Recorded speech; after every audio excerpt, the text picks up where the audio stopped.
from the mix to be reunited with their mother in Cedar Rapids. Iowa's Teacher of the Year award has gone to a Mount Vernon social studies and history teacher. We'll have these stories, plus Mike's forecast and Jeff with a day in sports. All coming up tonight at 6 on News Center 13. We'll see you then. NBC News has a copy of the Senate Intelligence Committee report on the Iran-Contra affair. It contains the president's original justification and new allegations about the CIA, North, and Poindexter. NBC Nightly News with Tom Brokaw. Good evening. All week, the White House has been pressing the Senate Intelligence Committee to release its report on the Iran-Contra affair, confident that it would reinforce President Reagan's claim that he did nothing wrong.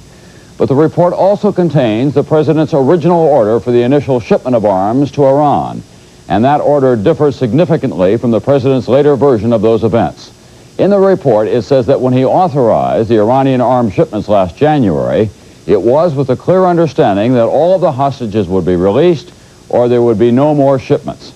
The president has denied that this was an arms for hostage deal, and of course, even though all the hostages were not released, the arms shipments did go on. This report is based only on testimony heard so far, which is why the Democrats didn't want to release it. It is incomplete. But tonight we begin with NBC's John Dancy, who has the summary account of what the report contains up to this point. Tom, the report made available to NBC News has been sanitized by the CIA and the White House. Certain phrases and names have been blacked out in the report. The report draws the most extensive picture yet of how the Iran arms deal worked, but it sheds little light on the diversion of funds to the Contras. The Intelligence Committee report says CIA Director William Casey was aware of the possibility money had been diverted to the Contras as early as October 7, 1986, much earlier than Casey has said. The report also says that by mid-October, CIA officials were panicked over the possibility that this man, Iranian arms dealer Manasher Ghorbanifar, was about to blow the whistle on the secret Iranian arms shipment. The report reveals that the U.S. gave Iran intelligence information on Iraq and the Soviet Union. The report demonstrates vividly how Secretary of State Shultz was frozen out of the Iran arms deal, apparently at the demand of National Security Advisor John Poindexter. When Shultz learned in late April 1986 that an arms deal might be in the works and inquired about it, Poindexter told him there was no such program and failed to tell him about a coming meeting in Iran. The report tells of Lieutenant Colonel Oliver North learning of the Iran arms deal after others in the NSC had started it, then moving to take operational control of it. According to the report, President Reagan first approved of the deal at a meeting with his National Security Council August 6, 1985. Robert McFarlane, who was National Security Advisor at the time, testified that he heard the president give oral approval of replacing arms Israel would ship to Iran. But the report concludes there is no known documentation of this decision by the president. The first shipment took place September 1st, 1985, and 2 weeks later, September 14th, the Reverend Benjamin Weir was released by his Lebanese captors. In November, a further shipment using CIA-supplied aircraft at North's request. CIA officials were nervous and asked for presidential approval after the fact of what they had done. To get that approval, CIA Chief Counsel Stanley Sporkin drafted a document called a finding for the president's signature. The finding says, I determine it is essential to limit prior notice and direct the Director of Central Intelligence to refrain from reporting this finding to Congress until I otherwise direct. The president signed the finding January 6th, but at a January 7th White House meeting, no one informed George Shultz of the finding or that any arms deal was underway. The Intelligence Committee report draws a picture of the White House being lured deeper and deeper into the deal by the Iranians, who kept promising to help release hostages and set up a high-level meeting in return for arms. There are many omissions in the report. It never clearly establishes how much money went to the Contras or if any did. It never clearly establishes that Lieutenant Colonel Oliver North was acting alone without orders from above. And as for the president, the report says only that he seemed surprised when told of the diversion of funds to the Contras. Tom? Thank you, John.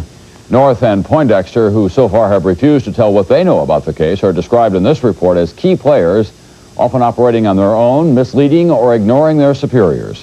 NBC's Fred Francis has more on all of that tonight. Fred? Tom, Lieutenant Colonel Oliver North was a latecomer to the Iran arms deal. The committee's report says the Marine officer was given an operational role in November of 1985. But North, whose CIA code name was Good, quickly made himself the key player, the pivot man in the entire scheme. In December of 1985, the report says, Secretary Schultz, Weinberger, and advisor McFarlane all expressed displeasure with the Iranian middlemen and recommended to the president that the initiative be canceled. At that time, Colonel North wrote in a memo, quote, "If the program is terminated, then the hostages will die." North's view prevailed. North brought in retired Major General Richard Secord, who was also involved in supplying the Nicaraguan Contras. Secord handled many of the details of shipping the weapons to Iran, and although the committee had little evidence of the diversion of profits to the Contras, independent sources say Secord handled that too. The committee's report says it has circumstantial evidence and the testimony of White House Chief of Staff Reagan and Attorney General Meese that the diversion of funds to the Contras was North's idea. A memo found in North's safe, dated April 4th, 1986, outlined a plan to divert $12 million from the Iran arms profits to the Contra rebels.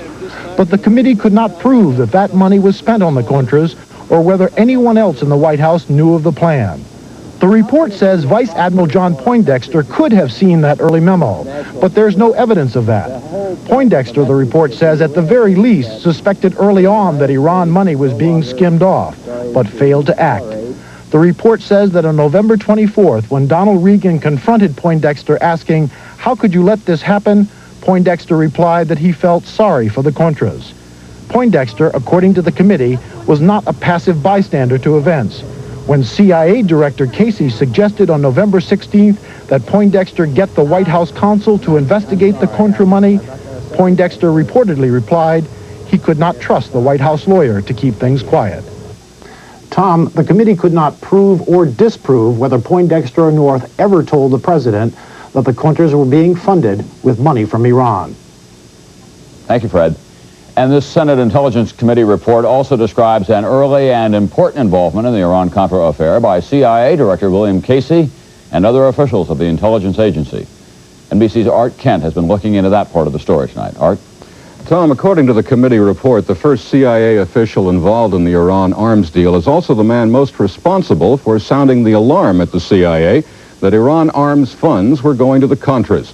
He's Charles Allen, one of a small group of very senior CIA men called National Intelligence Officers who report directly to CIA Director William Casey.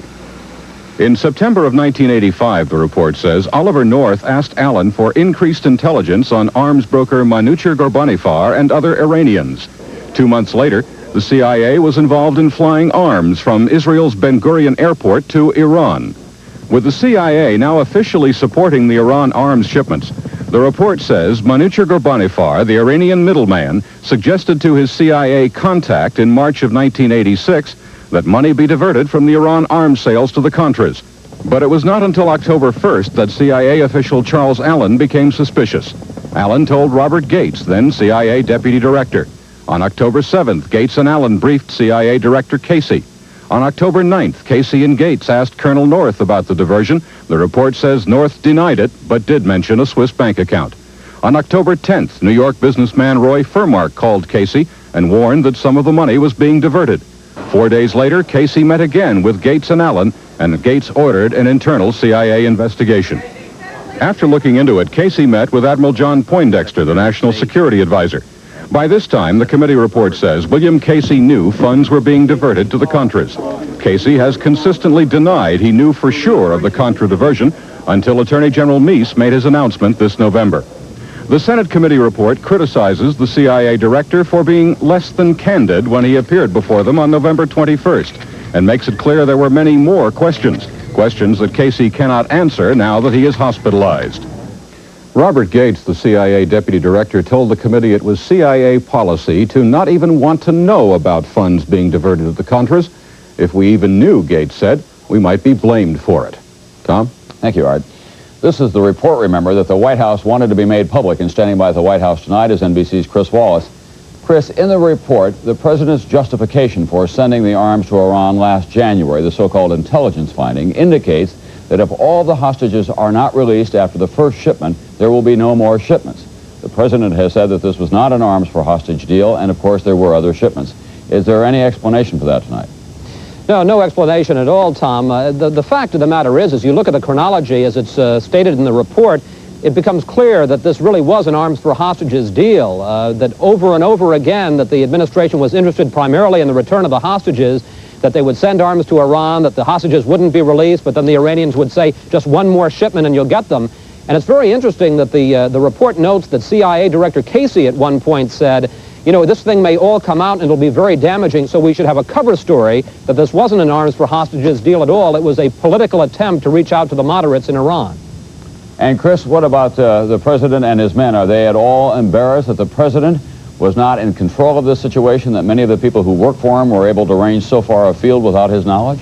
Tom, let's face it, this is a very damaging report. It indicates that top officials were lying to each other, that the administration may have been breaking laws, and yet the White House has been urging its release. Why?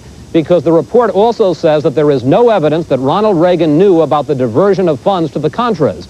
And at this point, that's all that the White House really cares about. No matter how bad the president looks or any of his aides look, the key point is that the president didn't know about the diversion. That's what they want to have established. Thank you, Chris. And it's worth pointing out once again that this is a report based on testimony. It's incomplete so far, but this is what the Senate Intelligence Committee has heard and what is put in its report up to this point. Also coming up on our program tonight, an historic day on Wall Street.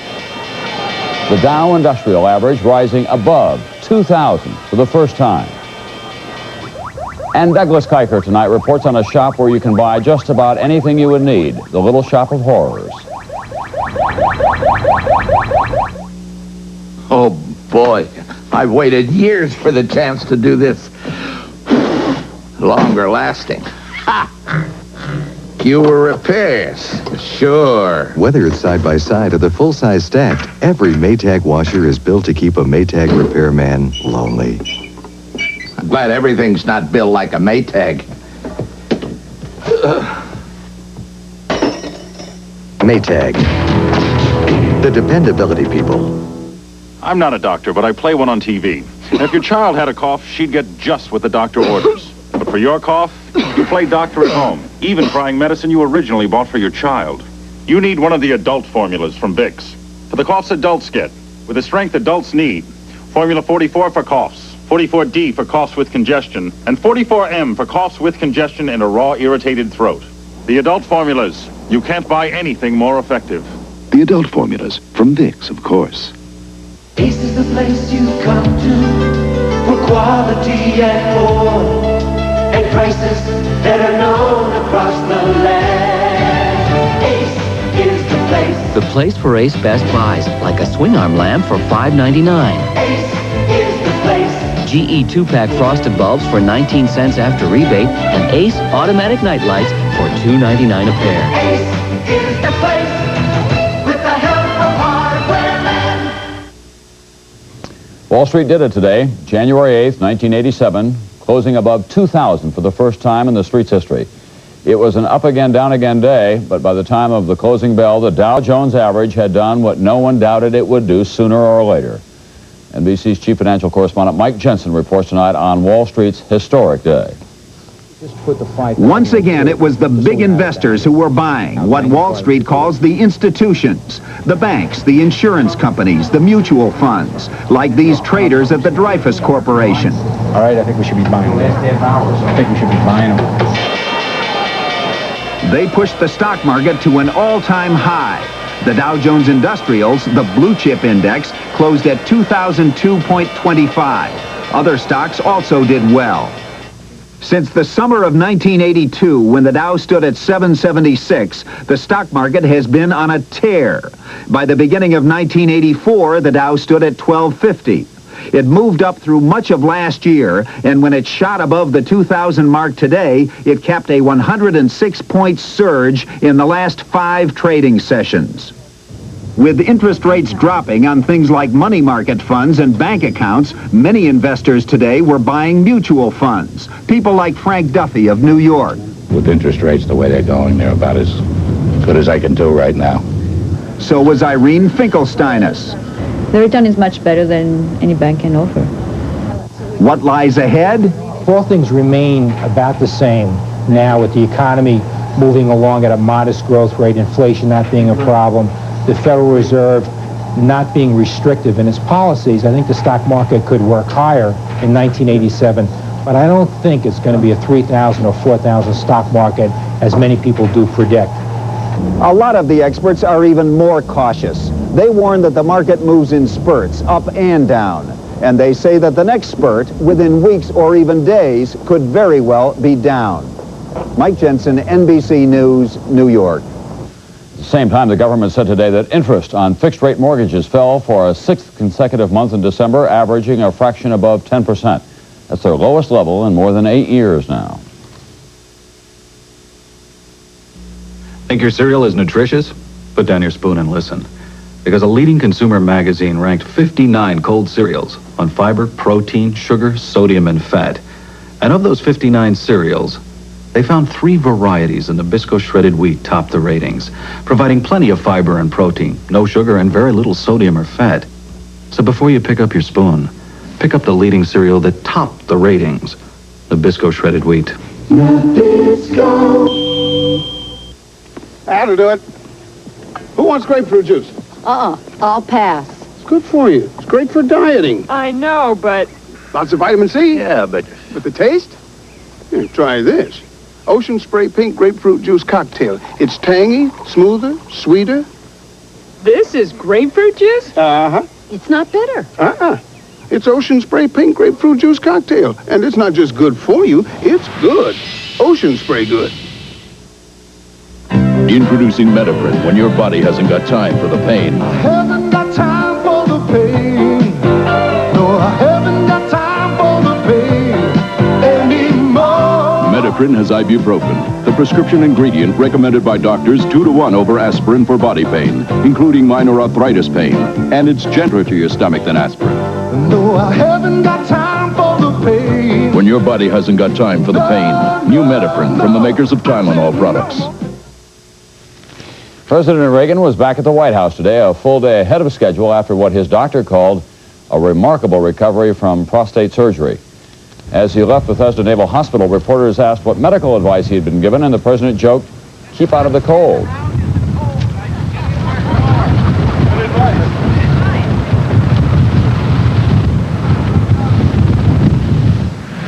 At the White House, the president said he felt great. Asked by reporters what he could do for an encore, he replied, "An appendectomy."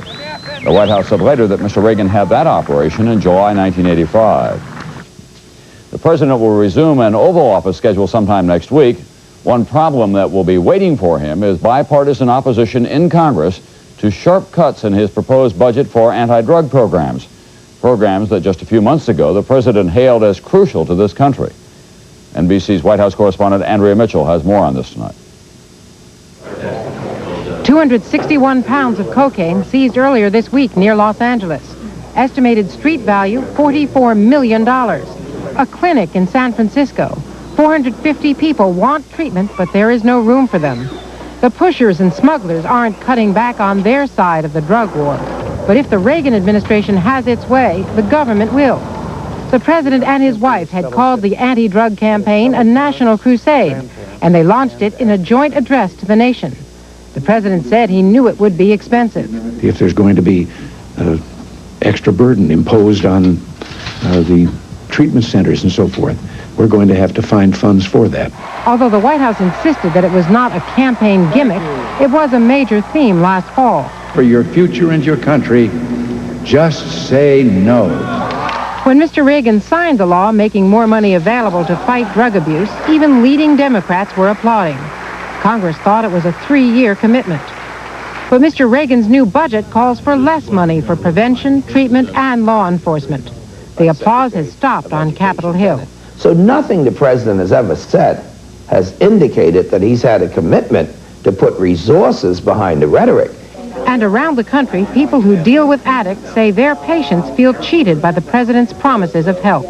And this can probably have worse, devastating impact on their sobriety, on their continued addiction, and on the community's health than if he would have done nothing at all. The White House says the money was needed only to get programs started, so can be cut from the new budget now that programs are underway. Leading congressmen have an answer to the Reagan cuts. They plan to just say no. Andrea Mitchell, NBC News at the White House. French Prime Minister Jacques Chirac today canceled a trip to Canada because of spreading public employee strikes in his country. His government has called them revolutionary and insurrectional. The latest labor trouble was caused by electrical workers demanding wage increases. There were random nationwide power outages darkening hospital operating rooms and trapping people in elevators. The workers also blacked out Paris traffic lights, adding to traffic jams caused by strikes on the French rail system and the Paris subway.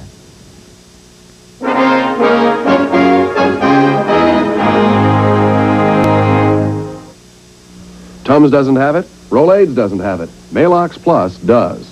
We have what you need for complete relief of excess acid, heartburn, and gas. Maalox for acid and heartburn, plus simethicone for gas. Get complete relief. Try Maalox-Plus.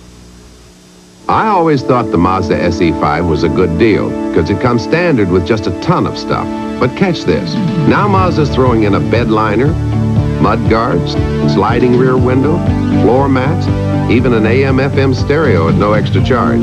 It's the SE5 Plus 5, and it's one truck deal that's too good to pass up.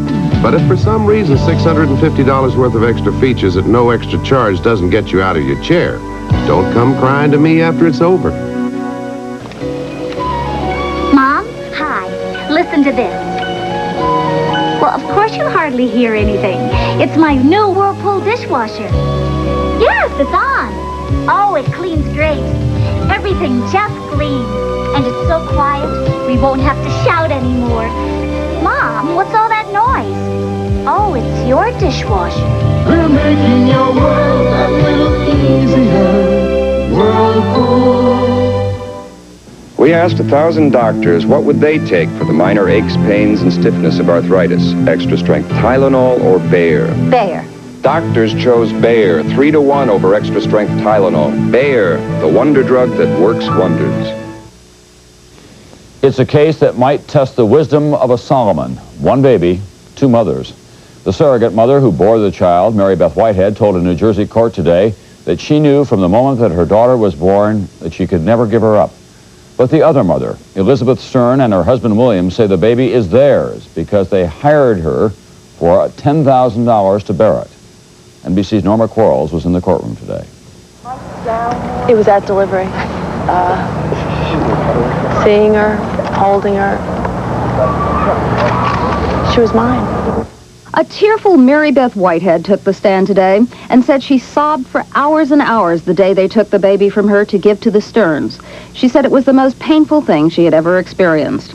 On cross-examination, however, Mary Beth Whitehead admitted that she knew what she was doing when she signed a contract for $10,000, relinquishing her rights to the baby before she was impregnated artificially by William Stern. Everybody is talking about mother's rights, and nobody seems to be concerned about father's rights. Fathers have dreams, too. There are two issues in this trial, breach of contract and child custody. The decision could have a major effect on the unregulated use of surrogate mothers around the nation. The 9-month-old baby, named Melissa by the Sterns, Sarah by the Whiteheads, and called baby M by the court, has been in the custody of the Sterns since the legal battle began. I'm trying to do what I think is in her best interest. I don't want her being a ping-pong ball between us. I felt an obligation to the Sterns, but my obligation to Sarah was just a lot deeper. A decision is expected in March when baby M will be celebrating her first birthday.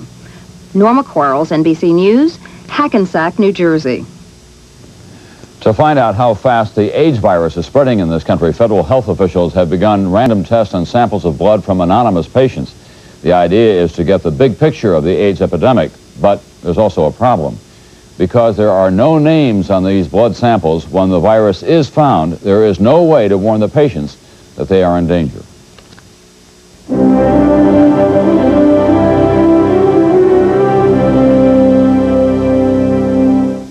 Hey, chicken, how you feeling? Look, I brought you something to make you feel better. It's a great get-well gift from FTD. Comes in this reusable chicken soup bowl. Oops, said the FTD chicken soup bowl bouquet. At Piedmont Airlines, when we serve you a beverage and coach, we do something no other major airline does. We leave you the whole can, something we've been doing for years. It's a minor detail, to be sure. But minor details like this explain why frequent flyers have ranked our service among the best of any major airline. So fly Piedmont. Oh, miss, you forgot this. You'll find our attitude most refreshing. Piedmont, a model of how good an airline can be. Everyone gets one. When your child gets a cold or an allergy, you get a lot of advice. Give him some garlic. You gotta sweat out a cold. A lot of advice. Vaporize him. But the best advice is what doctors have said millions of times. Take Dimetapp. Dimetapp in non-prescription formulas brings proven relief. So take the advice of doctors and pharmacists. The garlic worked. And take Dimetapp. The best advice you can take. Constipation is disaster. Gene Wright talks about Dulcolax laxatives. My doctor suggested that I try Dulcolax. And I did, and I was very happy. Predictable Dulcolax, tablets and suppositories. Dulcolax has never let me down. There's that T-shirt slogan that's around. When the going gets tough, the tough go shopping. It's usually good for a laugh, but as NBC's Douglas Kiker tells us tonight, in a way, it could also be the slogan for an unusual store that is doing a brisk business in New York City. New York City is called a shopper's paradise with its thousands of stores and boutiques. Yves Saint Laurent, Ralph Lauren, watch boutiques, jade boutiques. And on the 5th floor of a 3rd Avenue office building, an anti-terrorist boutique. A CCS counter spy shop. The counter spy shop can fill almost any protection or security need anybody or any company has. It's open to the public. Is your phone bugged? This little beauty will tell you. Hello. And if you want a portable machine to scramble your phone conversations, this will do the trick. A briefcase that sets off an alarm when a stranger picks it up. Another briefcase, one that holds a small hidden videotape camera. James Bond would have loved this one. In this store where James Bond shops, prices range from $25 to $250,000, depending on how much protection you want. Many of the items are small and not really expensive. A wristwatch that sprays tear gas, a small emergency alarm, a portable communicator with a scrambler, a small acetylene torch, a belt with a tracking transmitter hidden behind the buckle, bulletproof clothing, including a bulletproof T-shirt. A bulletproof, bomb-proof car can set you back $250,000. Counter spy shop executive Bob Schott says this is a growth business in today's world. As the population of the world increases and competition gets keener between people, companies, governments, it's going to create more havoc, and we are in the anti-havoc business. Proof of that? Counter Spy has opened branches in Washington, Beverly Hills, Houston, Miami, London, and Paris. And they're all making money. Douglas Kiker, NBC News, New York. That's Nightly News for this Thursday night. I'm Tom Brokaw. I'll see you tomorrow night.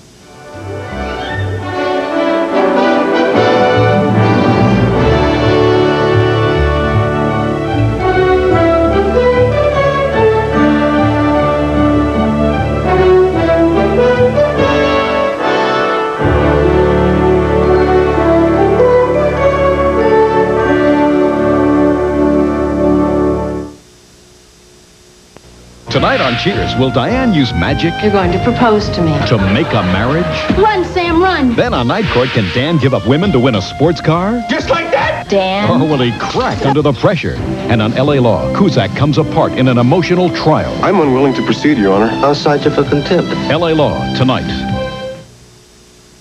Coming up next from News Center 13. A foster family is split in two, but questions remain. Plus a different story on a foster home that's a success story. And ski shops are drowning in a sea of brown. Mike's still looking for snow in the forecast, and Jeff with the sports next from News Center 13. When Southridge Mall has a sidewalk sale, you get the value of shopping 140 clearance sales at once. Sidewalk sale now through Sunday at Southridge Mall, Southeast 14th and Army Post Road. Hi there, I'm Bob Eubank. Shakespeare once said the course of true love never did run smooth. But then what the heck did he know? He never met these couples. On our next show, we'll find out just how smoothly things run for them. Now, there'll be a lot of fun and excitement, and you won't want to miss a minute of the action. So catch all of the lads and these unpredictable newlyweds. We'll see how well they really know each other on the next all-new Newlywed Game. Don't forget to watch.